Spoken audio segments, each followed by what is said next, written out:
Hi, friends and fam. So for those of you who are interested, some of you have asked about what goes into packing for a cycling adventure like the one I'm getting ready to do, the Tour Aotearoa, and what goes into packing and preparing for a journey like this. And so for those of you who'd like to know, I thought I'd share a little bit more of that part of the process and what is in all those bags that you saw on my bike the other day. So today is actually the first day that I haven't gone back and forth into the city, which for me, because I live on an island, off an island, it's like a 1.5 to 2 hours each way. So today is like the first day I've had at home to just get organized and start to sort through and get ready to whittle down my things.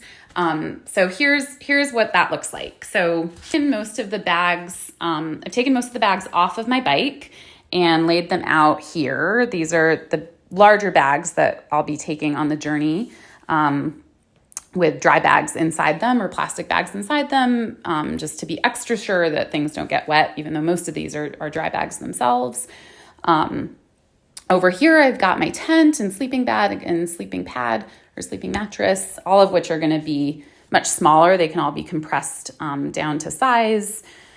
And some straps and bike locks. I'm going to be sorting through and taking just a few of these. Straps are really handy for attaching things to your bike and also for tying the bags that you have tighter against different parts of your bike frame if they're jostling around. I've got clothes that I'll be sorting through and just taking what I need. I've got a bunch of food supplies and eating supplies that I'll sort through to make sure I've got, what I need for a couple of days. I'll be eating and picking up more food along the way. First aid supplies, toiletries, sunscreen, water and water filter for getting water out of streams and things.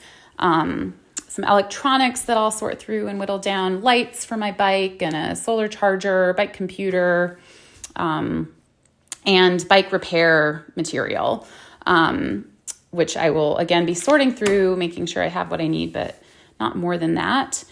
And I'm doing all this based on a really, really great list that the Tour Aotearoa team, the Kennett brothers put together so that people at all ends of the spectrum, from beginners to experienced bike packers, have what they need when they set out off on this journey. And so I'm really, really grateful for their guidance.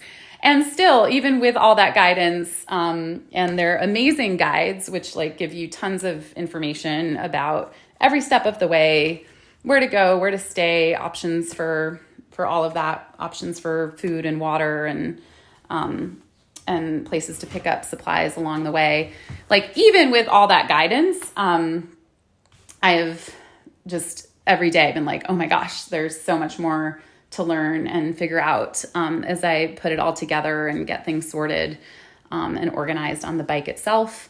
And so, like I said last time, I just have so much respect for all the bike packers out there, particularly those who venture off on even more challenging journeys where you might be taking food for days at a time. Like with the Tour Aotearoa, you pretty much have access to cafes and stores and supplies most of the way. And so there are even more adventurous and challenging journeys where you need to pack food and cooking supplies for much, much longer stretches.